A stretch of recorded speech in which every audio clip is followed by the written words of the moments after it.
हे guys, जय Mahakal. Welcome to your channel MPRM। आशा करती हूँ कि आप सभी स्वस्थ होंगे, निरंतर अपने एग्ज़ाम की तैयारी कर रहे होंगे। हमने इस सीरीज़ में MPPSC प्री के यूनिट नंबर 10 को स्टार्ट किया था, जिसमें हम प्रमुख जनजातीय क्षेत्र को कंप्लीट कर रहे थे। आज हमारा थर्ड वीडियो होगा, जिसमें आज हम घुमंतु अर्ध घुमंतु जनजातियों को कंप्लीट करेंगे और उनसे संबंधित जितनी भी योजनाएं हैं उनको हम इसमें पढ़ने वाले हैं।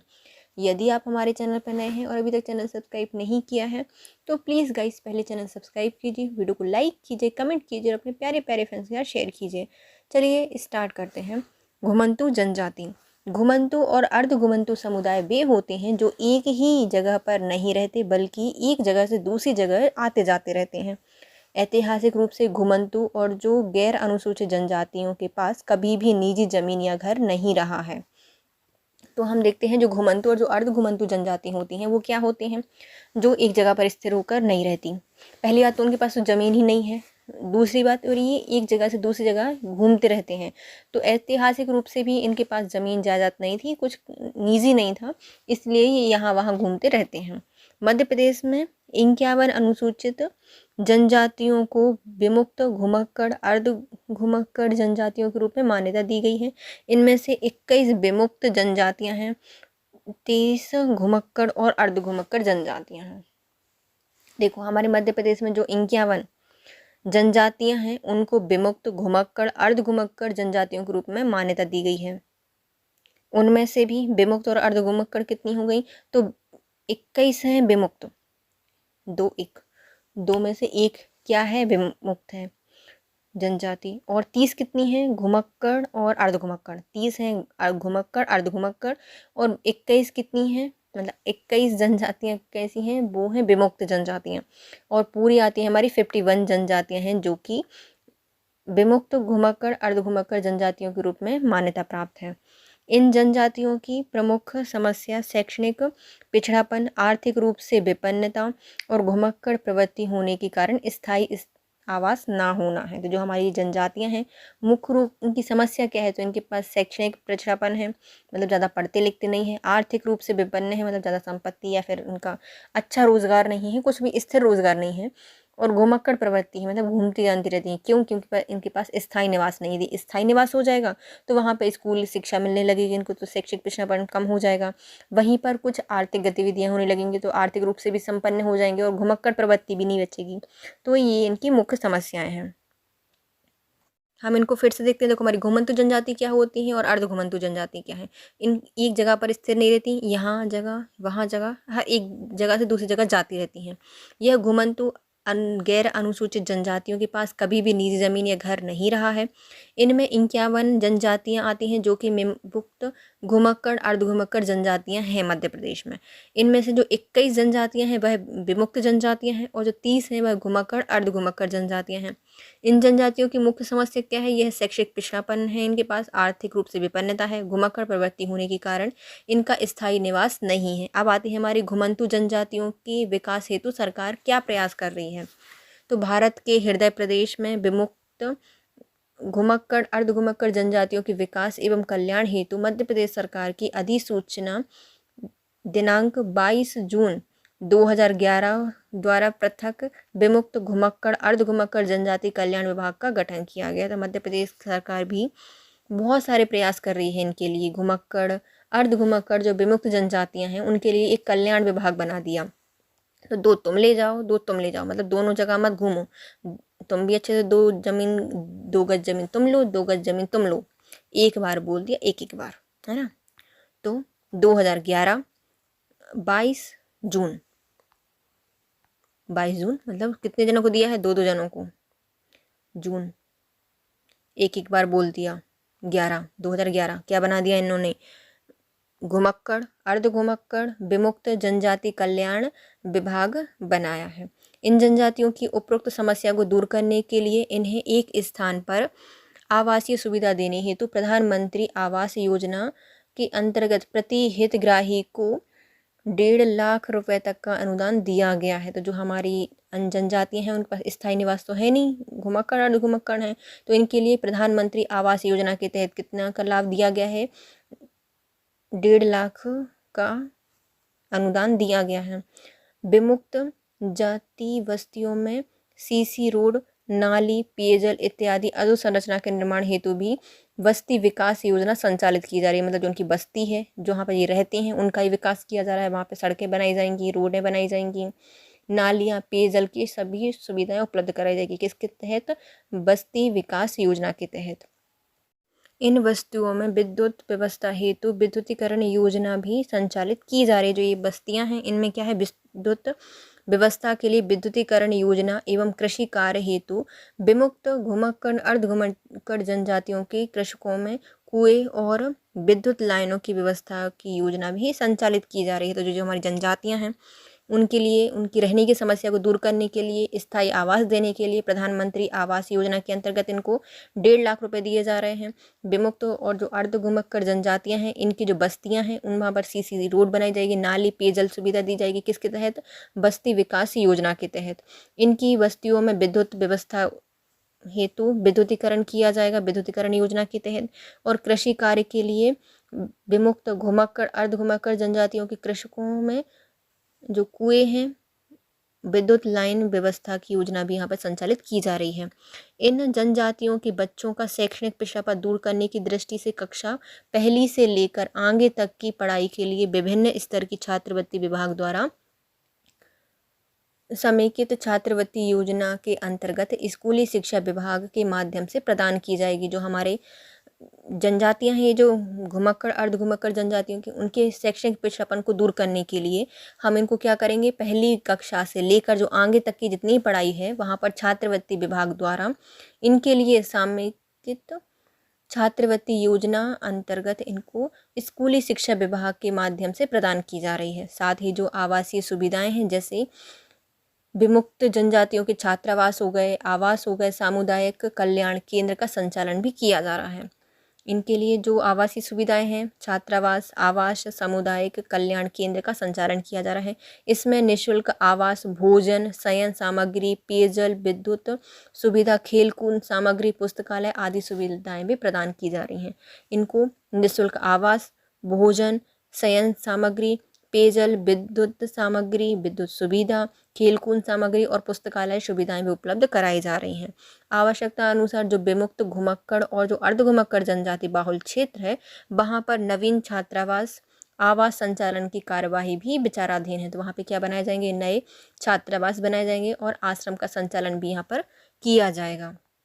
तो चलो हम देखते हैं क्या किया जा रहा है। तो शैक्षणिक पिछड़ापन दूर करने के लिए पहले तो हम उनको छात्रवृत्ति दे देंगे। कम से कम छात्रवृत्ति के कारण ही तो वो आएंगे बच्चे। तो किसके द्वारा दी जा रही है ये? तो ये दी जाती है हमारी स्कूली शिक्षा विभाग के माध्यम से दी जाती है। इनके लिए आवासीय सुविधाएं दी जा रही हैं, जिसमें जो विमुक्त जनजाति हैं उनके लिए छात्रावास, आश्रम, समुदाय दिए जाते हैं। उनके लिए निःशुल्क आवास, भोजन, शयन सामग्री, पेयजल, विद्युत सुविधा, खेलकूद सामग्री, पुस्तकालय सुविधाएं उपलब्ध कराई जाती हैं। इनकी आवश्यकता अनुसार इनके लिए जो विमुक्त घुमक्कड़ अर्धघुमक्कड़ जनजाति क्षेत्र है, वहाँ पर नवीन छात्रावास, आश्रम संचालन की कार्यवाही भी विचाराधीन है। सामान्य प्रशासन विभाग द्वारा दिए गए जो दिशा निर्देश हैं, उनके अकॉर्डिंग विमुक्त घुमक्कड़ अर्धघुमक्कड़ जनजातियों के आदिवासी और लोगों के लिए जाति प्रमाण पत्र अनुविभागीय अधिकारी राजस्व को अधिकृत किया गया है। और सामान्य प्रशासन विभाग के निर्देश अनुसार जाति प्रमाण पत्र बनाने हेतु लोक सेवा केंद्र के माध्यम से जाति प्रमाण पत्र बनाए जा रहे हैं। तो जो हमारी विमुक्त घुमक्कड़ जनजाति हैं, उनको इतना नॉलेज तो होता नहीं कि कहाँ पे कौन से डॉक्यूमेंट जमा करने हैं और जाति प्रमाण पत्र बनाना है। तो इसके लिए उन विद्यार्थियों के लिए क्या किया जा रहा है? जाति प्रमाण पत्र अनुविभागीय अधिकारी को अधिकृत किया गया है कि भैया ये बना देगा आपका। किसको? अनुविभागीय अधिकारी जो कि राजस्व का, उसको अधिकृत किया गया है, जो कि सामान्य प्रशासन विभाग के निर्देश अनुसार जाति प्रमाण पत्र बनाने हेतु लोक सेवा केंद्रों के माध्यम से जाति प्रमाण पत्र बनाए जा रहे हैं।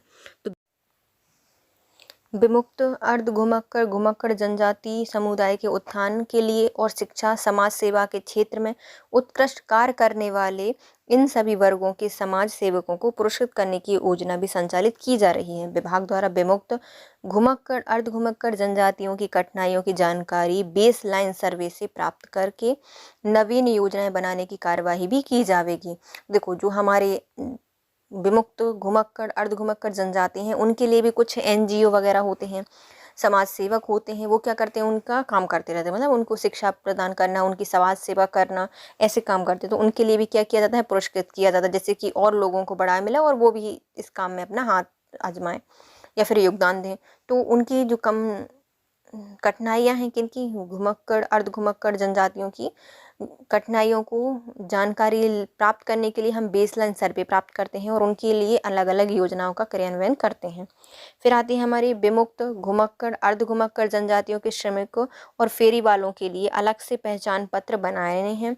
और कुछ जनजातियाँ निरंतर अलग अलग स्थानों पर पारंपरिक रूप से भ्रमण करती हैं। उन जनजातियों के बच्चों को एक स्कूल में एडमिशन न होने पर दूसरी जगह जाने पर एडमिशन के आधार पर ही अब शाला में प्रवेश दिया जा रहा है। तो जो हमारी घुमंतु और अर्धघुमंतु जनजाति हैं वो क्या करती हैं, एक स्थान से दूसरे स्थान घूमकर अपना व्यवसाय चलाती हैं। तो इसमें भी कुछ ऐसे हैं जो श्रमिक या फेरी वाले बन गए हैं, उनको क्या करना है, पहचानना है और उनके पहचान पत्र उपलब्ध कराने हैं उनको। और ये निरंतर जगह बदलती रहती हैं, इसलिए जो उनके बच्चे हैं तो उनको क्या करना है, कम से कम एक स्कूल में एडमिशन कराना है। और जब वह एक स्थान से दूसरे स्थान पर जाएंगे तो उसी एडमिशन के आधार पर दूसरी शाला में भी क्या मिल जाएगा, उनको प्रवेश मिल जाएगा, जिससे कि शैक्षिक स्तर इनका सुधर जाएगा। इन वर्गों में सम्मान के लिए अब अपराध करने वाले अपराधियों का नाम लिखा जा रहा है और प्रशासन के निर्देश पर अब जाति का नाम लिखना बंद करवा दिया गया है। तो जो इस वर्ग है, जो घुमंतु अर्धघुमंतु जनजातियों का वर्ग है, इसमें कुछ लोग होते हैं जो अपराध करते हैं। तो पहले क्या था, अपराधी की उसकी जाति लिखी जाती थी, जाति का नाम लिखा जाता था, लेकिन अब उसको बंद कर दिया गया है। अब सिर्फ क्या लिखा जाएगा, अपराधी का नाम ही बस लिखा जाएगा। जिला स्तर पर जो विमुक्त, घुमंतु, अर्धघुमंतु जनजाति हैं उनसे संबंधित जो योजनाएं हैं उनके क्रियान्वयन के लिए कलेक्टर की अध्यक्षता में कमेटी भी गठित की जा रही है। क्योंकि जितनी भी योजनाएं हैं उनका क्रियान्वयन अच्छे से नहीं होता, तो उसका क्रियान्वयन अच्छे से करने के लिए अध्यक्ष की किसको बनाया जाएगा, कलेक्टर को अध्यक्ष बनाया जाएगा और एक कमेटी का निर्माण किया जाएगा। सर्वोदय, ज्ञानोदय, एकलव्य विद्यालयों में छात्रवृत्ति में इन जातियों के बच्चों की पढ़ाई के लिए 2% सीटें भी आरक्षित की जाएंगी। जो हमारे घुमंतु, अर्धघुमंतु और जो विमुक्त जनजातियां हैं इनके बच्चों के लिए क्या किया जाएगा, तो 2% सीटें आरक्षित रखी जाएंगी। कहाँ पर, सर्वोदय में, ज्ञानोदय में और एकलव्य विद्यालय छात्रावासों में इनको 2% सीटें आरक्षित रखी जाएंगी। प्रदेश में वर्तमान में जो विमुक्त, घुमंतु, अर्धघुमंतु जनजातियां हैं वह कितनी हैं, 51 है। इनमें से 30 हैं हमारी घुमंतु जनजाति और जो 21 हैं वह हैं विमुक्त जनजातियों के रूप में अधिसूचित किया गया है। अब आती है हमारी घुमंतु जनजाति हेतु आर्थिक विकास की योजना। जो घुमंतु जनजाति हैं घूम घूम कर यहाँ वहाँ रहती हैं, उनके लिए कुछ आर्थिक विकास करने के लिए योजनाएं चलाई जा रही हैं। कौन कौन सी हैं, तो पहली आती है मुख्यमंत्री स्वरोजगार योजना, खुद का रोजगार बना लेंगे तो स्वरोजगार योजना। दूसरी आती है मुख्यमंत्री आर्थिक कल्याण योजना, आर्थिक से कल्याण करेंगे तो मुख्यमंत्री आर्थिक कल्याण योजना। तीसरी आती है विमुक्त जाति वस्ती विकास योजना। तो हमारी जो विमुक्त जनजाति हैं, जाति है, उनकी वस्ती का कल्याण करना है तो वस्ती विकास योजना, वस्ती का विकास करना है। विमुक्त जाति वस्तियों में विद्युतीकरण योजना। तो जो हमारी बस्तियां हैं विमुक्त जातियों की, उनका क्या करना है, विद्युतीकरण करना है। तो विमुक्त जनजातियों हेतु मुख्यतः कितनी योजनाएं चलाई जा रही हैं, 4। पहले आते हैं मुख्यमंत्री स्वरोजगार योजना, मुख्यमंत्री आर्थिक कल्याण योजना, विमुक्त बस्ती विकास विमुक्त जाति वस्ती विकास योजना, विमुक्त जाति वस्ती में विद्युतीकरण योजना। घुमंतु जनजातियों हेतु शैक्षिक विकास की योजना। जो हमारी घुमंतु जनजाति हैं उनके लिए शैक्षिक विकास में क्या क्या योगदान है वो देखेंगे हम। तो पहले तो राज्य छात्रवृत्ति देगी, फिर पोस्ट मैट्रिक छात्रवृत्ति उनको मिलेगी और सिविल सेवा प्रोत्साहन योजना भी चलाई जा रही है। तो पहले कौन सी है, राज्य की छात्रवृत्ति, स्टेट दे दी है तुम राज करो। फिर तुमने क्या कर ली, पोस्ट मैट्रिक कर ली तो पोस्ट मैट्रिक छात्रवृत्ति दी जाएगी। फिर यदि तुमने सिविल सेवा की तैयारी करनी है तो सिविल सेवा प्रोत्साहन योजना भी दी जा रही है। तो ये तो सभी के लिए। फिर आती है कन्या साक्षरता प्रोत्साहन योजना, जो किसके लिए है, कन्याओं के साक्षरता के लिए है। तो कन्या साक्षरता प्रोत्साहन योजना। सैनिक स्कूल, पब्लिक स्कूल के शिक्षण शुल्क प्रतिपूर्ति योजना, तो जो हमारे सैनिक स्कूल हो गए, पब्लिक स्कूल हो गए, उनमें जो शैक्षण शुल्क है प्रतिपूर्ति योजना चलाई जा रही है। मुख्यमंत्री आवास भाड़ा योजना, आवास के लिए क्या दिया जाएगा, भाड़ा दिया जाएगा, तो आवास भाड़ा योजना। विमुक्त जाति आवास योजना, जो हमारे विमुक्त जनजाति हैं उनके लिए छात्रावास योजना चलाई जा रही है, छात्रावास के लिए, है ना। और जाति प्रमाण पत्रों का मुद्रण योजना, जनजातियों का जनजाति प्रमाण पत्र बनवाना है तो जनजाति प्रमाण पत्र के लिए जाति प्रमाण पत्र का मुद्रण योजना चलाई जा रही है। तो कौन कौन सी योजनाएं चलाई जा रही हैं, तो पहले तो हमारी राज्य छात्रवृत्ति योजना चलाई जा रही है, फिर आती है पोस्ट मैट्रिक छात्रवृत्ति योजना, फिर लोक सेवा नहीं सिविल सेवा प्रोत्साहन योजना चलाई जा रही है, कन्या साक्षरता योजना, जो सैनिक स्कूल हैं, पब्लिक स्कूल हैं, उनके शैक्षणिक शुल्क प्रतिपूर्ति योजना, मुख्यमंत्री आवास भाड़ा योजना, विमुक्त जाति आवास योजना, जो विमुक्त जाति है उसकी विमुक्त जाति आवास योजना, और जाति प्रमाण पत्र का मुद्रण योजना। अन्य योजनाएं कौन कौन सी आती हैं, परीक्षा शुल्क की प्रतिपूर्ति, जो परीक्षा शुल्क है उसकी प्रतिपूर्ति करने के लिए योजना, नेतृत्व विकास योजना, विमुक्त जाति के समाज सेवकों का उत्कृष्ट कार्य पुरस्कार योजना। तो कौन कौन सी अन्य योजनाएं में आती है, पहले आती है हमारी परीक्षा शुल्क की प्रतिपूर्ति, नेतृत्व विकास योजना, विमुक्त जाति के समाज सेवकों को उत्कृष्ट कार्य प्रोत्साहन योजना, ये पुरस्कार योजना। विमुक्त जाति है उसके समाज सेवकों को क्या करना है, उत्कृष्ट कार्य पुरस्कार योजना दी जाती है, ये चलाई जा रही है। ये प्रमुख योजनाएं थी। अब पढ़ते हैं हम अपने विमुक्त घुमंतु अर्ध घुमंतु जनजाति के क्षेत्र पढ़ते हैं। तो पहले आते हैं हमारी घुमंतु जनजाति कितनी थी, घुमंतु और अर्ध घुमंतु जनजातियों की संख्या थी 3, तो हम पहले कंप्लीट करेंगे ये वाली। पहली आती है हमारी जाति का नाम जो कि है बल्दिया, बल से दिया सब कुछ, बल्दिया। बिछोवलिया, बिछोवलिया, बिछिया दे दी, बिछोवलिया, तो बल्दिया और बिछोवलिया। भाटे, भंटू, भंटू, भाटे भंटू देवर, तो भाटे भंटू क्या हैं, देवर हैं, बिछिया इसलिए दे दी, बल से बिछिया दे दी, बिछोबिया, बिछोबलिया, भाटे और भंटू और क्या है, देवर। फिर आती है दुर्गी मुर्गी, दुर्गी मुर्गी, चिसाठी, ईरानी और गिंधाली।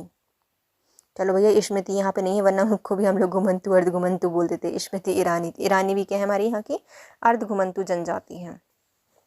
तो कौन कौन सी आती हैं, दुर्गी मुर्गी, दुर्गी मुर्गी को चढ़ानी है, चिसाठी, चिसाठी, ईरानी और गिंधाली, गिंधाली, गिंदों की धाली, थाली, थाली, तो गिंधाली। जेगी जोगी कनफटा, जेगी जोगी कनफटा, तो मुर्गी, दुर्गी, चिसाठी, ईरानी, गिंधाली, जेगी जोगी कनफटा। फिर आती है हमारी 11 नंबर की, जिसमें बहुत सारी जनजाति हैं। पहली है हमारी जोशी बाल संतोषी, जोशी बहुलीकर, जोशी नाडियार, जोशी हरदा, जोशी जिथरकी, जिथरदी, जोशी हरबोला, जोशी नपाम दिवाला, जोशी पिंगला जोशी। कितनी सारी जोशी, जोशी जितने भी होंगे वो तो समझ लो, अर्ध घुमंतु घुमंतु में लगा दो। कौन सी हैं, जोशी बाला संतोषी, जोशी बहुलीकर, जोशी नाडियार, जोशी हरदा, जोशी जिथरकी, जोथी हरबोला, जोथी, जोशी नपाम दिवाला, जोशी पिंगला जोशी, ये सब अर्ध घुमंतु में आती है। फिर आती है हमारी काशी कपटी, काशी कपटी, कलंदर, कामद, करोहला। कौन सी है, काशी, कनपटी, कंधर, कामद, करोहला, करोहला, करोहला, करोहला। नेक्स्ट है कसाई जो कि शेफर्ड है ना। फिर लेहार पिट्टा, गड़िया लोहार है ये, लेहार पिट्टा कौन है ये, गड़िया लोहार। धनगर, नयकड़ा, नयकड़ा, तो कसाई, शेफर्ड, लेहार पिट्टा, धनगर और नयकड़ा, लीगर, आर्डिया, सेगुलगोर, सरानिया और सिकलीगर। सिकलीगर, आर्डिया, सेलुलगोर, सरानिया, सिकलीगर। सिरगीवाला, कुचबंद, सिरगीवाला और कुचबंद। सुधुबुधु, सिधान, बहुनिया, सुधुबुधु, सिधान, बहुनिया। बनियाथार, राजगौण, बनियाथार, राजगौण। गाड़िया, बनियाथार, राजगौण और गाड़िया। रोगाड़िया, रोगड़िया, रोगड़िया। गोल्स, गोलर्स, गोलम्स, गोल्स। बालाघाट, गोकरी, गोलस, गोलम्स, गोलस। बालाघाट, गोकरी। गोदनिया, गोदनिया। भराधी, हरदास, भराधी, हरदास। भरट्टी, भरट्टी और हरबोला, हजारा। गोदनिया, बराधी, हरदास, भराटडी, हरबोला और हजारा। अब आती हैं विमुक्त जनजातियाँ। विमुक्त कितनी थी? 21 थी। विमुक्त जनजातियों की संख्या कितनी थी? 21। पहली आती है कंजर, कंजर, सासी, बंजारा, बछड़ा, कालबेलिया, भरमोटिया, भरमोटिया या फिर भानुमती। कंजर, सासी, बंजारा, बछड़ा, बछड़ा और कालबेलिया। भरमोटिया, भानुमती बोलते हैं जिसको। मिधिया, मोधिया, मोधिया। बागरी, नट, पारधी। मोधिया, बागरी, नट, पारधी। जोशी, बाल संतोषी, जोशी, बहुलीकर, जोशी, नडिया, जोशी, हरदा, जोशी, चिथरकीधी, जोशी, हरबोला, जोशी, नपाम दिवाला, जोशी, पिंगला जोशी। जोशी, बाल संतोषी जोशी, बहुलीकर जोशी, नाडियार जोशी, हरदा जोशी, जिथरकीधी जोशी, हरबोला जोशी, नपाम दिवाला जोशी और पिंगला जोशी। फिर आते हैं बेड़िया, हबूदा, कुछ बंदियास, बिजारिया, कबूतारिया। तो बेड़िया, हबूदा, कचुबंदियास, बिजारिया, कबूतरिया। फिर संदुत्या, पाशी, चंद, बेड़िया, बैरागी, सनोरिया। तो संदुत्या, पाशी, चंद, बेड़िया, बैरागी और सनोरिया।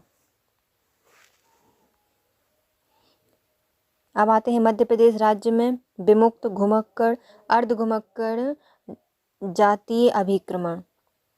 तो मध्य प्रदेश राज्य विमुक्त, घुमक्कड़, अर्ध घुमक्कड़ जाति अभिकरण का गठन वर्ष 1996 में किया गया था। इसमें विमुक्त वर्ष 1995 के नाम से पंजीकृत कराए गए थे। अभिकरण में एक अध्यक्ष, 6 शासकीय और 5 अशासकीय सदस्य होते हैं। संचालक विमुक्त, घुमक्कड़, अर्ध घुमक्कड़ जनजाति विकास अभिकरण का पदेन सदस्य सचिव होता है। तो जो हमारा मध्य प्रदेश राज्य विमुक्त, घुमक्कड़, अर्ध घुमक्कड़ जाति अभिकरण है, इसकी स्थापना कब की गई थी? 1996 में की गई थी। किसके तहत? तो जो हमारा विनियमन वर्ष था 1995, उसके नाम से इसको पंजीकृत कराया गया था। अभिकरण में एक अध्यक्ष होता है, 6 शासकीय सदस्य होंगे और 5 अशासकीय सदस्य होते हैं। संचालक होता है विमुक्त, अर्ध घुमक्कड़, घुमक्कड़ जनजाति विकास अभिकरण का पदेन सदस्य कौन होता है? सचिव होता है। नेक्स्ट आता है अभिकरण का उद्देश्य क्या है, तो यह विमुक्त, घुमक्कड़, अर्धघुमक्कड़ जनजातियों के विकास और उनकी समस्याओं का पता लगाती है। जो हमारी जनजातियां हैं, विमुक्त, घुमक्कड़, अर्धघुमक्कड़ जनजातियां हैं, उनकी विकास में कहाँ समस्या हो रही है इसका पता लगाती हैं ये। विकास में विभिन्न क्षेत्रों में विनियोजन एवं उत्पादन के लिए जातियों के परामर्श से अभियोजनाएं तैयार करना ताकि उनके आर्थिक सामाजिक उन्नति हो सके। तो क्या करते हैं, जो विकास होता है उसके विभिन्न क्षेत्रों में विनियोजन उत्पादन के लिए जातियों के परामर्श से अभियोजनाएं तैयार करती है ताकि आर्थिक और सामाजिक उन्नति हो सके इनकी। इन आयोजनों का या तो प्रत्यक्ष रूप से या फिर समुचित अभिकरण के माध्यम से निष्पादन किया जाता है। इसका कैसे किया जाता है, जो ये आयोजन है इनका प्रत्यक्ष रूप से या फिर समुचित अभिकरण के माध्यम से इनका निष्पादन किया जाता है।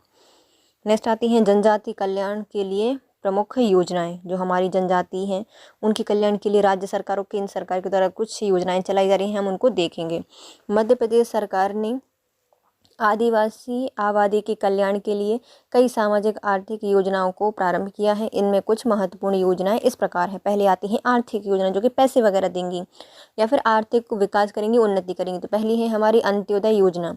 इसकी शुरुआत कब हुई थी, तो यह योजना मुख्य उद्देश्य अनुसूचित जाति एवं जो अनुसूचित जनजाति है उनके आर्थिक विकास, जीवन स्तर में सुधार करने के लिए विभिन्न प्रकार की योजनाएं तैयार करना है। इसके क्रियान्वयन हेतु वित्तीय प्रबंधन, विपणन सहायता प्रदान करता है। तो इसमें क्या होती है, वित्तीय प्रबंधन करता है और विपणन सहायता प्रदान करता है। इस योजना की शुरुआत 1990 में हुई थी, नवंबर में। तो इस योजना की शुरुआत कब हुई थी, 1990 में हुई थी। कौन सी योजना है, हमारी अंत्योदय योजना है। क्यों स्टार्ट की गई थी, तो इसका उद्देश्य है जो अनुसूचित जाति है, अनुसूचित जनजाति है, उनका आर्थिक विकास करना, उनके जीवन स्तर को सुधारना।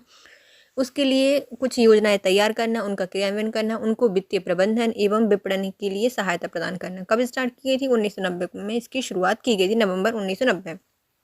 नेक्स्ट आती है हमारी सहारा योजना। सहारा देगी किनको, जो अनुसूचित जनजातियां हैं उनके दिव्यांग, कुष्ठ रोग, निराश्रित, वृद्ध, विधवा, परित्यक्त महिलाओं को सामूहिक उद्योग एवं पशुपालन हेतु विशेष सहायता प्रदान की जाएगी। सहारा दिया जा रहा है, किनको दिया जा रहा है, सहारा योजना में अनुसूचित जनजाति हैं उनके दिव्यांगों को, कुष्ठ रोगियों को, निराश्रित वृद्धों को, विधवाओं को, परित्यक्त महिलाओं को और उनको सामूहिक उद्योग और जो पशुपालन है उनके लिए विशेष सहायता प्रदान किया जाएगा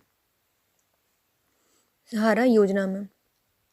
फिर आते हैं अनुसूचित जाति जनजाति महिलाओं के लिए सशक्तिकरण के लिए प्रबुद्ध मोदी सरकार 2016 में स्टार्ट की गई है स्टैंड अप इंडिया योजना। 2025 तक इसको बढ़ाया गया है। कौन सी योजना चल रही है, स्टैंड अप योजना चलाई जा रही है, स्टैंड अप इंडिया योजना। स्टैंड अप इंडिया में क्या है, तो इसके तहत अब तक 1,16,226 खाते खोले गए हैं। कितने खोले गए हैं, 1,16,226 खाते खोले गए हैं, जिसमें 26,204.49 करोड़ रुपए के ऋण को मंजूरी प्रदान किया गया है। स्टैंड अप इंडिया योजना के तहत अनुसूचित जनजाति जाति महिलाओं के उद्यम को 10 लाख से 1 करोड़ रुपए तक की बैंक ऋण की सुविधा दी जाएगी। कितने तक की, 10 लाख से 1 करोड़ रुपए तक की बैंक ऋण सुविधा उपलब्ध कराई जाएगी स्टैंड अप योजना के अंतर्गत, स्टैंड अप इंडिया योजना के अंतर्गत। फिर आते हैं हमारी दीनदयाल अंत्योदय योजना। अंत्योदय योजना 1990 में आई थी। ये कौन सी है, दीनदयाल अंत्योदय योजना है। इस योजना के अंतर्गत समाज के जो कमजोर वर्ग के लोग हैं उनको आर्थिक रूप से स्वतंत्र बनाने का प्रयास किया जा रहा है। जनता की भागीदारी से लागू किया जाने वाला यह कार्यक्रम 4 स्तंभ, इसमें ग्राम पंचायत, विकास खंड, जिला या राज्य स्तर पर गठित समितियों के नियंत्रण में लागू होगा। तो दीनदयाल अंत्योदय योजना क्या है, तो किन को स्टार्ट की गई है, तो यह समाज के कमजोर वर्गों को आर्थिक रूप से स्वतंत्र बनाने का प्रयास किया गया है। इसमें जनता की भागीदारी से इसको लागू किया जाएगा। इसका क्रियान्वयन 4 स्तंभों पर होगा। पहला होगा ग्राम पंचायत, विकास खंड, जिला और राज्य स्तर पर जो गठित समितियां होंगी उनके नियंत्रण से इसको लागू किया जाएगा। फिर आती है वसुंधरा योजना। अनुसूचित जाति अनुसूचित जनजाति के भूमिहीन किसानों को भूमि खरीदने के लिए ब्याज मुक्त ऋण प्रदान किए जाने का कार्यक्रम चलाया गया है वसुंधरा योजना। वसुंधरा किसको कहा जाता है, धरती को कहा जाता है। जो किसान हैं, जो गरीब किसान हैं, भूमिहीन किसान हैं, उनके लिए पैसे दिए जा रहे हैं बिना ऋण के प्रदान की, मतलब बिना ब्याज के ऋण दिया जा रहा है उनके लिए भूमि खरीदने के लिए, वसुंधरा योजना। नेक्स्ट आती है हमारी स्वावलंबन योजना।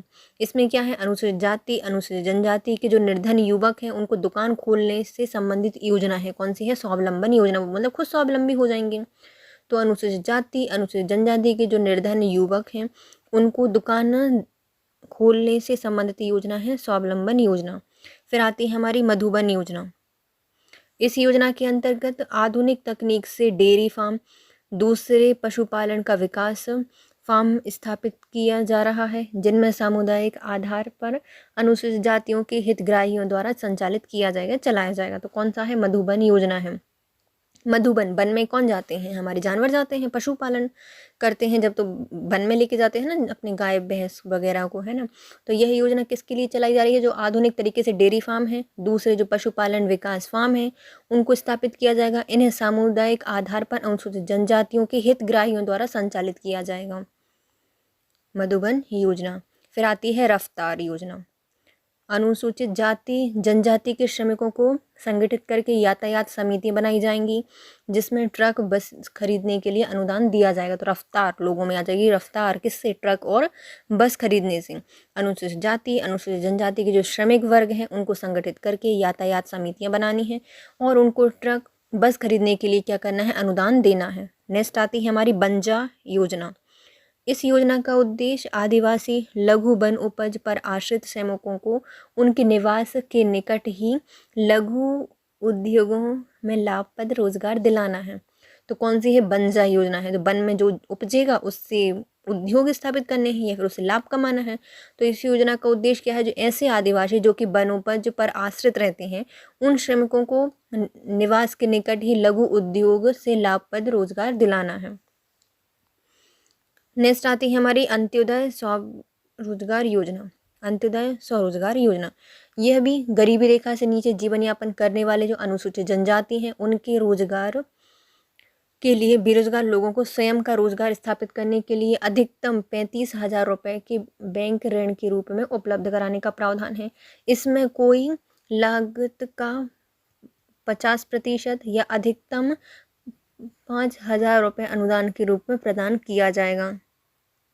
देखो, जो हमारी अंत्योदय स्वरोजगार योजना है यह क्या है, तो गरीबी रेखा से जितने भी लोग नीचे जीवन यापन करते हैं उसमें अनुसूचित जनजातियों को रोजगार, या जो बेरोजगार लोग हैं उनको रोजगार दिलाने के लिए 35,000 रुपये के बैंक ऋण के रूप में उपलब्ध कराए जाएंगे और इसमें कोई भी लागत 50% या फिर अधिकतम 5,000 रुपये अनुदान के रूप में प्रदान की जाएगी। नेक्स्ट है पवन पुत्र योजना। पवन पुत्र किसके पुत्र हैं, तो अनुसूचित जाति अनुसूचित जनजाति के जो निर्धन युवक हैं उनको ऑटो रिक्शा और टेम्पो के माध्यम से स्वरोजगार उपलब्ध कराना है। तो एक थी रफ्तार योजना जिसमें ट्रक बसें दी जा रही थी या उनको खरीदने के लिए सहायता दी जा रही थी, अनुदान दिया जा रहा था। वैसे ही जो हमारा पवन पुत्र योजना है इसमें जो निर्धन युवक हैं उनके लिए ऑटो रिक्शा और टेम्पो के माध्यम से स्वरोजगार उपलब्ध कराया जाएगा पवन पुत्र योजना के अंतर्गत। चलिए हम देखते हैं आर्थिक योजनाएं कौन कौन सी हैं। पहली आती है हमारी अंत्योदय योजना। नवंबर 1990 में स्टार्ट की गई थी। किसके लिए, अनुसूचित जाति अनुसूचित जनजाति के आर्थिक विकास के लिए, जीवन स्तर को सुधारने के लिए विभिन्न योजना तैयार की गई हैं। उसमें वित्तीय प्रबंधन किया जाएगा, विपणन में सहायता प्रदान की जाएगी, अंत्योदय योजना होगी। अब आती है हमारी सहारा योजना। इसमें क्या किया जा रहा है, जो हमारे अनुसूचित जाति अनुसूचित जनजाति के जो निःशक्त जन हैं, दिव्यांगजन हैं, कुष्ठ रोग से पीड़ित हैं, निराश्रित वृद्ध हैं, विधवा हैं, परित्यक्त महिलाएं हैं, उनको सामूहिक उद्योग एवं पशुपालन हेतु विशेष सहायता प्रदान की जाएगी। नेक्स्ट आती है दीनदयाल अंत्योदय योजना। इस योजना में जो कमजोर वर्ग के लोग हैं उनको आर्थिक स्वतंत्रता प्रदान करने के लिए जनता की भागीदारी से इसको लागू किया जाएगा। इसके 4 स्तंभ होंगे। पहला होगा ग्राम पंचायत, विकासखंड, जिला स्तर पर समितियां गठन करके इसका नियंत्रण किया जाएगा। नेक्स्ट आती है हमारी वसुंधरा योजना। इसमें जो व्यक्ति हैं भूमिहीन किसान हैं, अनुसूचित जाति अनुसूचित जनजातियों के, उनको भूमि खरीदने के लिए ब्याज मुक्त ऋण प्रदान किया जाएगा। स्वावलंबन योजना, अनुसूचित जाति अनुसूचित जनजाति के जो निर्धन युवक हैं उनको दुकान देने से संबंधित योजना है कौन सी, स्वावलंबन योजना। मधुबन, इसमें जो पशुपालन है, डेयरी फार्म वगैरह हो गया, इसके आधुनिक तरीके से विकसित करने के लिए सामुदायिक आधार पर अनुसूचित जनजाति के हितग्राहियों द्वारा संचालित किया जाएगा। रफ्तार योजना, इसमें अनुसूचित जाति, अनुसूचित जनजातियों के जो श्रमिक हैं उनको संगठित करके एक यातायात समिति बनाई जाएगी।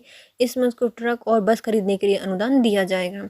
बनजा योजना, वन में कौन जाता है? हमारे जो वन से उपजे हुए ऐसे आदिवासी जो कि हमारे वन के उपज पर आश्रित हैं, उनके निवास स्थान के निकट ही उनको लघु उद्योग के लाभ उपलब्ध कराना है।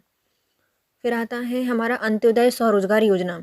गरीबी रेखा से नीचे जीवन यापन करने वाले जो अनुसूचित जनजाति हैं उनके बेरोजगार लोगों को स्वयं का रोजगार स्थापित करने के लिए अधिकतम 35,000 रुपये तक के ऋण, बैंक ऋण उनको उपलब्ध कराया जाएगा। इसमें कोई लागत 50% या फिर अधिकतम 5,000 रुपये के अनुदान के रूप में प्रदान की जाएगी। पवन पुत्र योजना, अनुसूचित जाति, अनुसूचित जनजाति जो निर्धन युवक हैं उनको ऑटो रिक्शा, टेम्पो के माध्यम से स्वरोजगार उपलब्ध कराना से संबंधित कौन सी हमारी पवन पुत्र योजना। फिर आती है हमारी सामाजिक योजनाएं कौन सी हैं जो कि समाज से संबंधित हैं। सामाजिक योजनाएं, पहली है आहार अनुदान योजना। यह योजना दिसंबर 2017 में स्टार्ट की गई थी। इस योजना के तहत विशेष पिछड़ी जनजाति को पोषण से मुक्ति दिलाने हेतु महिला मुखिया के खाते में 1,500 रुपये जमा किए जा रहे हैं। तो जो हमारी आहार अनुदान योजना है इसमें आहार दिया जाएगा। किन कब से स्टार्ट किया गया? एक साथ, मतलब 17 से, दिसंबर 2017 से स्टार्ट किया गया है। एक साथ सबको दे देंगे क्या? आहार अनुदान योजना। इसमें जो हमारी पिछड़ी जनजातियाँ हैं उनको कुपोषण से मुक्ति दिलाने के लिए जो महिला मुखिया हैं उनके खाते में कितने 1500 रुपये दिए जा रहे हैं इन लोगों के लिए। फिर आती है नवजीवन आवास योजना। इसके अंतर्गत जो सर्वाधिक गरीब, आवासहीन, असंगठित मजदूर वर्ग के लिए आवास की सुविधा उपलब्ध करानी है। तो नवजीवन आवास योजना, तो नया जीवन मिलेगा उनको आवास मिलकर। तो ऐसे लोग जिनके पास आवास नहीं है, आवासहीन हैं, असंगठित हैं, उनके लिए क्या किया जा रहा है? आवास की सुविधा उपलब्ध कराई जा रही है। जल जीवन समुदाय सिंचाई योजना, इनमें जनजातियों के पास कृषि हेतु जमीन का टुकड़ा तो है लेकिन सिंचाई उपलब्ध नहीं है, उनके लिए मोटर, पंप, पाइपलाइन आदि उपलब्ध कराए जा रहे हैं। तो जल जीवन सामुदायिक सिंचाई योजना में क्या है? तो ऐसी जनजाति जिनके पास जमीन का टुकड़ा तो है लेकिन सिंचाई के लिए पंप, मोटर, पाइपलाइन वगैरह उपलब्ध नहीं है, तो उनके लिए वो उपलब्ध कराई जाएगी जल जीवन सामुदायिक सिंचाई योजना के अंतर्गत। फिर आती है हमारी रफ्तार योजना। तो इसमें वही है जो हमारी जनजातियां हैं उनको प्रशिक्षित वाहन चालक, कंडक्टर हेतु गठित यातायात समिति बनाकर बस, ट्रक क्रय करने हेतु ऋण उपलब्ध कराया जाएगा कि वो बस और ट्रक खरीद सकते हैं। उनको प्रशिक्षण दिया जाएगा। ऐसे युवकों को प्रशिक्षित किया जाएगा जो कि मतलब या फिर जानते हैं, है ना, उनको पहले से नॉलेज है, उनके लिए बस या ट्रक खरीद दी जाएंगे, ऋण उपलब्ध कराया जाएगा, इसमें ऋण उपलब्ध हो जाएगा इनको। नेक्स्ट आती है हमारी न्याय निकेतन। अनुसूचित जनजातियों के जो वकील पेशेवर हैं उनको प्रैक्टिस करने हेतु न्यायालय के पास कक्ष बनाकर किराए पर आवंटित करना है। जो अनुसूचित जनजाति के वकील हैं उनको क्या करना है? प्रैक्टिस करने के लिए न्यायालय के पास ही कक्ष बनाकर किराए पर आवंटन करना है न्याय निकेतन योजना के अंतर्गत। नेक्स्ट आती है हमारी धन्वंतरी योजना। इसमें अनुसूचित जनजातियों के आयुर्वेदिक एवं एलोपैथिक चिकित्सकों को प्रैक्टिस करने हेतु शासन द्वारा सहायक दी जाएगी। तो धन्वंतरी योजना इसमें क्या है? औषधि दी जाएंगी, दवाइयाँ दी जाएंगी। तो कौन कौन सी आयुर्वेदिक और एलोपैथिक चिकित्सक हैं उनको प्रैक्टिस करने के लिए शासन के द्वारा इनको सहायता प्रदान की जाएगी। जीवन ज्योति योजना, इसमें क्या है? अनुसूचित जनजाति है उसके लिए निःशुल्क स्वास्थ्य संबंधी सुविधाएं उपलब्ध कराई जाएंगी। जीवन ज्योति योजना में जो निःशक्तजन हैं, जनजाति हैं, अनुसूचित जनजाति हैं, उनको निःशुल्क स्वास्थ्य सुविधाएं उपलब्ध कराई जाएंगी जीवन ज्योति योजना के तहत। फिर आती है संघनाद योजना। संघनाद योजना, इस योजना का उद्देश्य आदिवासी क्षेत्र के विकास में स्कूली बच्चों को शामिल करना है। विकास वाहिनी का गठन करके स्कूल एवं कॉलेज स्तर पर किया जाएगा। तो कौन सी है? संघनाद योजना है। क्यों स्टार्ट की गई? जो आदिवासी बच्चे हैं उनके विकास के लिए उन बच्चों को स्कूल तक पहुंच सुनिश्चित करना है। इसके लिए विकास वाहिनी का गठन किया जाएगा जो कि स्कूल कॉलेज पर स्थिर होंगी, मतलब कॉलेज स्कूल पर स्थिर होंगी, उनका स्तर होगा। फिर आती है हमारी आकांक्षा योजना। जनजातीय कार्य विभाग द्वारा निर्मित इस योजना के तहत प्रदेश में अनुसूचित जनजाति वर्ग के कक्षा 11वीं और 12वीं में अध्ययनरत छात्रों को संभाग मुख्यालय में प्रतिष्ठित कोचिंग संस्थानों में प्रवेश परीक्षा हेतु कोचिंग दिए जाने का लक्ष्य रखा गया है। आकांक्षा योजना क्यों स्टार्ट की गई है? जो अनुसूचित जनजातियां हैं उनके 11वीं और जो 12वीं में पढ़ रहे बच्चे हैं उनको संभाग मुख्यालय के प्रतिष्ठित कोचिंग संस्थानों में प्रवेश परीक्षा हेतु कोचिंग दिए जाने का लक्ष्य रखा गया है। इस योजना की शर्तें क्या हैं? अनुसूचित जनजाति समूह का सदस्य होना चाहिए। जो बच्चा है तो वो या जो छात्र छात्रा है वो किसकी होनी चाहिए? अनुसूचित जाति जनजाति समूह की सदस्य होनी चाहिए। आवेदक माता पिता की वार्षिक आय 6 लाख से अधिक नहीं होनी चाहिए। जो उनके माता पिता हैं आवेदक की उनकी वार्षिक आय 6 लाख से अधिक नहीं होनी चाहिए। 10वीं की कक्षा या जो 10वीं की परीक्षा में 60% या इससे अधिक अंक उत्तीर्ण हो तब इसका लाभ ले सकता है। उसका बैंक खाता आधार से लिंक होना चाहिए। जो हमारी आकांक्षा योजना है किससे संबंधित है? तो जो 11वीं और 12वीं में बच्चे पढ़ रहे हैं उनको अध्ययन के लिए संभाग मुख्यालय में प्रतिष्ठित कोचिंग संस्थानों में प्रवेश परीक्षा हेतु कोचिंग दिए जाने से संबंधित है आकांक्षा योजना। इसके लिए जो हमारे आवेदक हैं उनको अनुसूचित जनजाति समूह का सदस्य होना चाहिए। उनके माता पिता की वार्षिक आय 6 लाख से अधिक नहीं होनी चाहिए। उनको 10th में या 10वीं में 60% से अधिक अंक आने चाहिए और उनके बैंक खाता से उनका आधार लिंक होना चाहिए। ये है हमारी आकांक्षा योजना। निःशुल्क कोचिंग द्वारा अनुसूचित जनजाति वर्गों के विद्यार्थियों को बढ़ाया जाएगा। कोचिंग संस्थानों में पढ़ने वाले जनजाति वर्ग विद्यार्थियों की फीस की प्रतिपूर्ति कर रहा है जनजातीय विभाग। कौन करेगा इनकी प्रतिपूर्ति? फीस की जनजाति विभाग के द्वारा की जाएगी। योजना के लिए 2021-22 के बजट में 10 करोड़ 30 लाख रुपए का प्रावधान किए गए हैं। तो कितना? 2021-22 के बजट में 10 करोड़ 30 लाख रुपए का प्रावधान किया गया है आकांक्षा योजना के तहत। आकांक्षा योजना से इस वर्ष जनजातीय वर्ग के 346 विद्यार्थियों को मिली है सफलता, जो अभी वर्तमान में चल रही है। इस वर्ष में कितने विद्यार्थियों को सफलता मिली है? 346 विद्यार्थियों को सफलता मिली है। 2021-22 में कुल 800 केंद्र हैं जिनमें जनजाति विद्यार्थियों को दिलाई जाएगी कोचिंग। कितने केंद्रों में दिलाई जाएगी? 800 केंद्रों में दिलाई जाएगी अनुसूचित जाति जनजाति बच्चों के लिए कोचिंग। टांट्या भील स्वरोजगार योजना, यह योजना कब स्टार्ट हुई है? 2013 में प्रारंभ की गई है। इस योजना के तहत जो शिक्षित बेरोजगार हैं उनको आदिवासी युवक युवतियों के बैंक के माध्यम से ऋण उपलब्ध कराया जाएगा। यहाँ पर 50 लाख से 25 लाख तक का ऋण उपलब्ध कराया जाएगा। प्रति इकाई अनुदान 30% या फिर अधिकतम 3 लाख रुपए तक की होगी। तो हमारी टांट्या भील स्वरोजगार योजना टांट्या भील की है। कितने रुपए दिए जाते हैं? टांट्या भील स्वरोजगार योजना में दिए जाते हैं 50,000 से 25 लाख रुपए तक का ऋण उपलब्ध कराया जाता है। कितने अनुदान पर? 30% का अनुदान या फिर 3 लाख तक का अनुदान दिया जाता है। 2013 में प्रारंभ की गई थी। जो हमारे शिक्षित बेरोजगार आदिवासी युवक युवतियां हैं उनके बैंक के माध्यम से उनको ऋण उपलब्ध कराया जाता है। फिर आती है हमारी संवेदना योजना। संवेदना योजना हमारी संवेदना है सबसे 1718 से, तो 2017-18 में स्टार्ट की गई थी संवेदना योजना। इसका लाभार्थी कौन है? तो 7 जिलों पर यह प्रस्तावित मतलब चल रही है, विस्तृत है। इसका उद्देश्य क्या है? जो वेश्यावृत्ति का पेशा छोड़ चुकी महिलाएं हैं उनका पुनर्वास करना। संवेदनाएं किनसे है? वेश्यावृत्ति की महिलाओं से है। 2017-18 से इसको प्रारंभ किया गया है। 7 जिलों में ये चल रही है।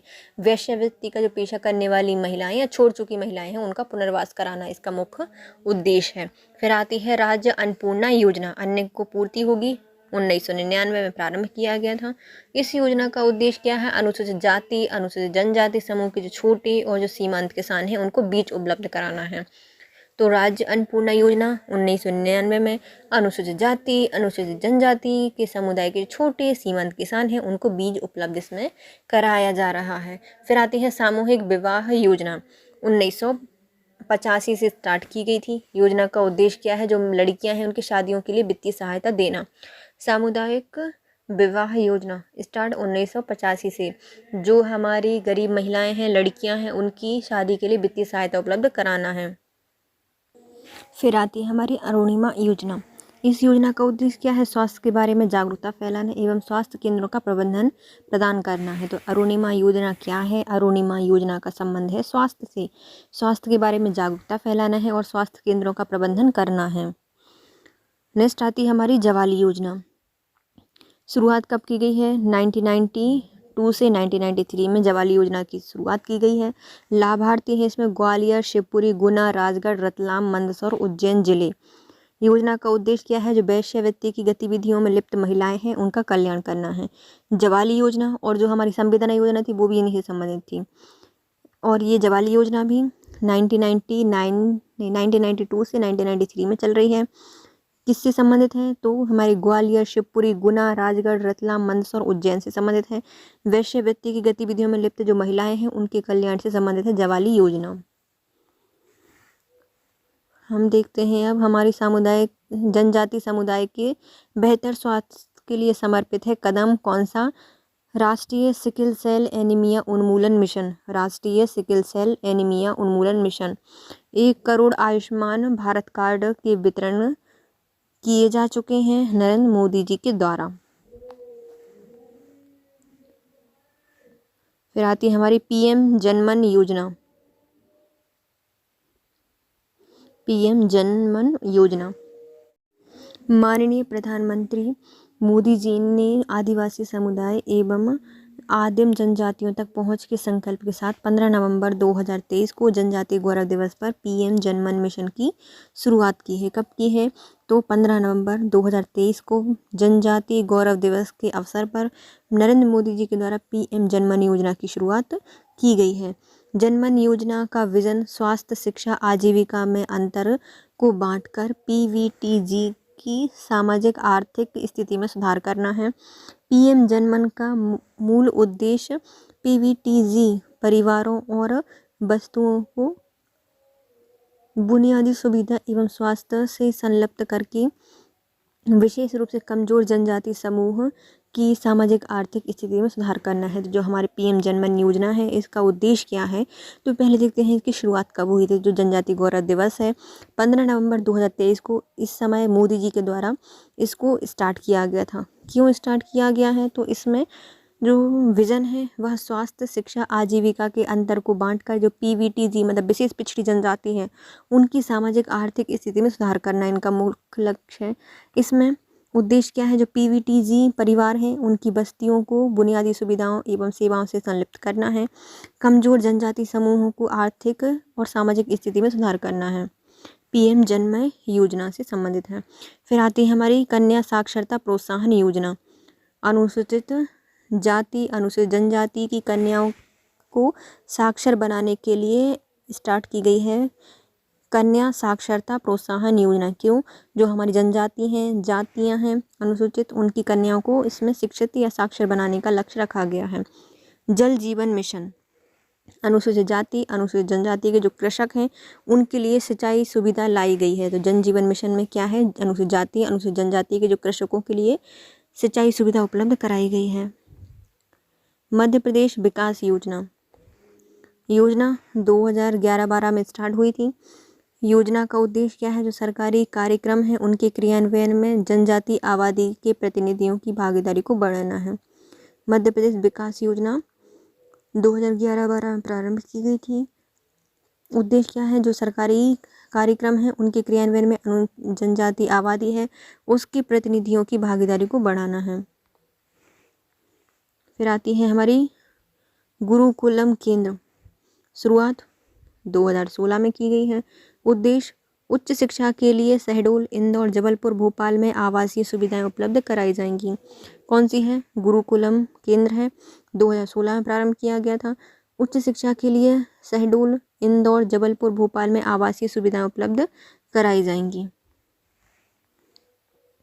सिविल सेवा प्रोत्साहन योजना सिविल सेवा से संबंधित है। प्रारंभिक परीक्षा उत्तीर्ण होने पर इसमें 40,000 रुपये की प्रोत्साहन राशि दी जाएगी। मुख्य परीक्षा उत्तीर्ण होने पर 60,000 रुपये की प्रोत्साहन राशि दी जाएगी और साक्षात्कार उत्तीर्ण होने पर यहाँ पर 50,000 रुपये का प्रोत्साहन राशि दी जाएगी। तो सिविल सेवा प्रोत्साहन योजना के अंतर्गत जो हमारी प्रारंभिक परीक्षाएं हैं, यदि कोई भी अनुसूचित जाति अनुसूचित जनजाति वर्ग का व्यक्ति पास कर लेता है तो कितने दिए जाएंगे? 40,000 प्रोत्साहन राशि दी जाएगी। मुख्य परीक्षा उत्तीर्ण होने पर 60,000 रुपये प्रोत्साहन राशि दी जाएगी और साक्षरता उत्तीर्ण करने पर, साक्षात्कार जो है उसको उत्तीर्ण करने पर 50,000 रुपये तक का प्रोत्साहन दिया जाएगा। चलिए देखते हैं हम ये हमारे मध्य प्रदेश की उम्मीदों का बजट। जनजाति विकास, जनजाति वर्ग के विकास के लिए प्रतिबद्ध है मध्य प्रदेश सरकार। तो पहले आता है हमारा पैसा कानून। इसमें जल जंगल जमीन का अधिकार दिया गया है। पैसा कानून में क्या दिया गया है? जल जंगल जमीन का अधिकार दिया गया है। इसमें सीएम राइज स्कूल के लिए 665 करोड़ रुपए आवंटित किए गए हैं। 665 तो बिल्कुल एकदम राइज हो जाएंगे, छप जाएंगे। 665 करोड़ रुपए सीएम राइज स्कूल के लिए दिए गए हैं। छात्रवृत्ति के लिए कितने दिए गए हैं? 728 करोड़, 728 करोड़ दिए गए हैं। 728 करोड़ छात्रवृत्ति, जो कि जनजाति वर्ग के छात्र छात्राओं के लिए छात्रवृत्ति है। सिकल सेल एनीमिया 50 करोड़ रुपए आवंटित किए गए हैं। जनजाति बाहुल्य क्षेत्रों में सिकल सेल एनीमिया के उन्मूलन के लिए कितने? 50 करोड़ रुपए। 50 साल तो कम से कम आयु होनी चाहिए, पहले निपट गए तो क्या मतलब निकलेगा। तो सिकल सेल एनीमिया के लिए 50 करोड़ रुपए आवंटित किए गए हैं। जनजाति बाहुल्य क्षेत्र में सिकल सेल एनीमिया का उन्मूलन करना है। फिर आता है आहार अनुदान योजना। आहार में 300 जन्म लेने पड़ेंगे आहार अनुदान के लिए। तो आहार किन के लिए? बैगा, भारिया, शहरिया जनजातियों के वर्ग की महिलाओं को पोषण भत्ते के लिए प्रति माह 1,000 रुपये की राशि दी जा रही है। तो कितने दिए गए हैं? 300 करोड़ दिए गए हैं। 300 करोड़। फिर आते हैं अनुसूचित जनजाति के विद्यार्थियों के आवास को दिए गए हैं 200 करोड़ रुपए। छात्र छात्राओं को आवास उपलब्ध कराने के लिए आर्थिक सहायता दी गई है 200 करोड़ की। युवाओं के लिए रोजगार मूलक आर्थिक सहायता दी गई है 60 करोड़।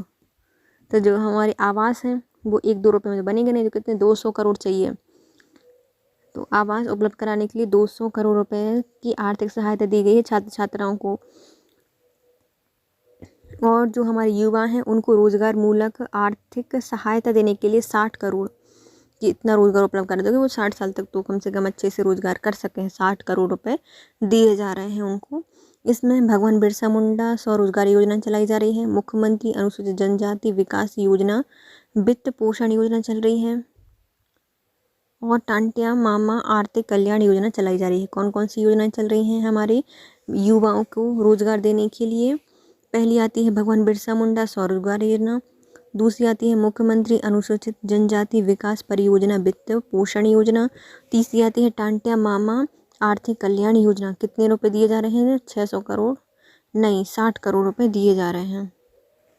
60 करोड़, 60 साल तक तो उनको रोजगार करना है तो 60 करोड़ दिए जा रहे हैं।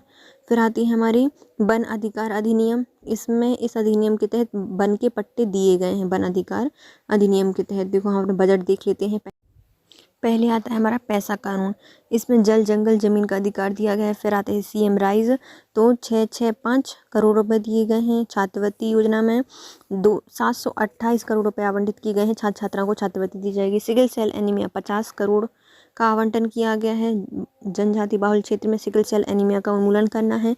आहार अनुदान योजना, तो आहार थोड़ा बहुत थोड़ी ना खाना, 300 करोड़ का आवंटित किया गया है। बैगा भारिया जनजाति की जो महिलाएं हैं उनको पोषण भत्ते दिए जा रहे हैं और 1,000 रुपये की राशि दी जा रही है। फिर आता है जनजाति विद्यार्थियों के लिए आवास योजना, तो 200 करोड़ रुपए दिए जा रहे हैं। आवास उपलब्ध कराए जाएंगे इसमें, है ना। और युवाओं के लिए रोजगार उन्मूलक है 60 करोड़ रुपए। इसमें 3 योजनाएं चल रही हैं। भगवान बिरसा मुंडा स्वरोजगार योजना, मुख्यमंत्री अनुसूचित जनजाति विकास परियोजना वित्त पोषण योजना और टांटिया मामा आर्थिक कल्याण योजना। फिर आती है हमारी वन अधिकार अधिनियम। वन अधिकार अधिनियम में क्या है? वन के पट्टे दिए जा रहे हैं। फिर आती है देवारण्य योजना। इसमें 10 करोड़, देवारण्य योजना में कितने दिए जा रहे हैं? 10 करोड़ रुपए आवंटित किए गए हैं। लास्ट है हमारी बंधन विकास केंद्र।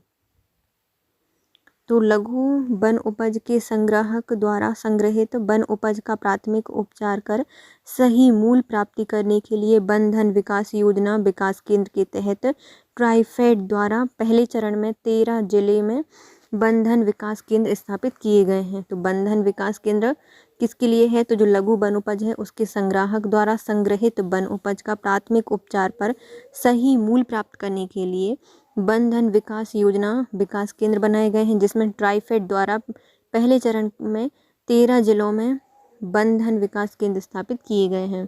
तो चलिए हम देखते हैं हमारी ये जो सामाजिक योजनाएं हैं उनको एक बार फिर से। सामाजिक योजना में क्या था? पहले आहार अनुदान था, 2017 में स्टार्ट की गई है। इसमें जो विशेष पिछड़ी जनजातियां हैं उनको कुपोषण से मुक्ति दिलाने के लिए उनकी महिलाओं को 1500 रुपये और 1000 रुपये, पहले 1000 रुपये थे, अब कितने दिए जा रहे हैं? 1500 रुपये दिए जा रहे हैं। फिर आता है नवजीवन आवास योजना। इसमें जो हमारे गरीब आवासहीन असंगठित मजदूर हैं उनको आवास उपलब्ध कराया जाएगा। जल जीवन सामुदायिक सिंचाई योजना, इसमें जो ऐसे किसान जिनके पास ज़मीन है लेकिन उनके पास सिंचाई के लिए स्रोत नहीं है, मोटर पंप पाइपलाइन नहीं है, तो उनको उपलब्ध कराई जाएगी। रफ्तार योजना में प्रशिक्षित वाहन चालक कंडक्टरों हेतु गठित यातायात समिति को बस ट्रक आदि खरीदने के लिए ऋण उपलब्ध कराया जाएगा। न्याय निकेतन, जो हमारे वकील हैं अनुसूचित जाति अनुसूचित जनजाति वर्ग के, उनको प्रैक्टिस करने के लिए न्यायालय के पास ही कक्ष बनाकर दिए जाएंगे। धन्वंतरी योजना, इसमें जो हमारे चिकित्सक हैं अनुसूचित जाति अनुसूचित जनजाति के, एलोपैथिक हो गए या फिर आयुर्वेदिक हो गए, उनके लिए प्रैक्टिस करने के लिए शासन के द्वारा दवाइयाँ और सहायता उपलब्ध कराई जाएगी। जीवन ज्योति योजना, इसका उद्देश्य जनजातीय क्षेत्र में निःशुल्क स्वास्थ्य सुविधाएं उपलब्ध कराना है। शंखनाद योजना, इसका उद्देश्य आदिवासी क्षेत्रों में विकास करके स्कूली बच्चों को शामिल करना है। इसमें विकास वाहिनी गठित की गई है जो कि कॉलेज और स्कूल स्तर पर होंगी। आकांक्षा योजना, इसमें बच्चों के लिए कोचिंग वगैरह दी जाएगी। तो अनुसूचित जनजाति वर्ग के जो 11वीं और 12वीं में अध्ययनरत छात्र हैं उनको संभाग मुख्यालय में प्रशिक्षित कोचिंग संस्थानों में प्रवेश करके कोचिंग दिलाई जाएगी। इसकी प्रमुख शर्तें हैं कि उनको अनुसूचित जनजाति का सदस्य होना चाहिए, उनके माता पिता की 6 लाख से अधिक आय नहीं होनी चाहिए वार्षिक, और 10th में 60% से अधिक अंक आय होने चाहिए, और इनका बैंक खाता आधार से लिंक होना चाहिए। आकांक्षा योजना, वो निःशुल्क दी जा रही है इनको कोचिंग। टांटे भील स्वरोजगार योजना 2013 से इसको स्टार्ट किया गया था। इसमें जो शिक्षित बेरोजगार आदिवासी युवक युवतियां हैं उनको बैंक के माध्यम से ऋण उपलब्ध कराया जाएगा। इसमें 50,000 से 25 लाख तक का ऋण उपलब्ध होगा। इसमें अनुदान 3% या 30% या फिर 3 लाख रुपए तक का हो सकता है। संवेदना योजना, जो वैश्यावृत्ति कर महिलाएं हैं जो छोड़ चुकी हैं वैश्यावृत्ति पेशे को, उनसे संबंधित है, उनको पुनर्वास करने से संबंधित है। 2017-18 में इसको प्रारंभ किया गया था और 7 जिलों में यह चल रहा है। फिर आता है राज्य अन्नपूर्णा योजना। तो अनुसूचित जनजातियों के जो सीमित और छोटे किसान हैं उनको बीज उपलब्ध कराने के उद्देश्य से 1999 में इसको प्रारंभ किया गया था, राज्य अन्नपूर्णा योजना। सामूहिक विवाह योजना 1985 में इसकी शुरुआत की गई थी। इस योजना का उद्देश्य लड़कियों की शादी के लिए वित्तीय सहायता प्रदान करना है। अरुणिमा योजना, यह स्वास्थ्य के बारे में जागरूकता फैलाने और स्वास्थ्य केंद्रों का प्रबंधन करने से संबंधित है। जवाली योजना, इसकी शुरुआत 1992 से 1993 में की गई थी। लाभ इसका ग्वालियर, शिवपुरी, गुना, राजगढ़, रतलाम, मंदसौर, उज्जैन वाले जिले में होता है। योजना का उद्देश्य क्या है? तो जो हमारे वैश्यावृत्ति कर की गतिविधियों में संलग्न महिलाएं हैं उनका कल्याण करना, उनको पुनर्वास करने से संबंधित है। ये प्रधानमंत्री के द्वारा क्या चल रही है? सिकल सेल एनीमिया भी उन्मूलन मिशन चल रहा है। 1 करोड़ रुपए का 1 करोड़ आयुष्मान कार्ड आवंटित हो चुके हैं। प्रधानमंत्री जनमन योजना कब स्टार्ट हुआ था? तो 15 नवंबर 2023 को जनजाति गौरव दिवस पर PM जनमन योजना की शुरुआत की गई थी। उद्देश्य क्या था? स्वास्थ्य, शिक्षा, आजीविका में अंतर को बांटकर PVTG के जो व्यक्ति हैं उनको सामाजिक आर्थिक स्थिति में सुधार करना था।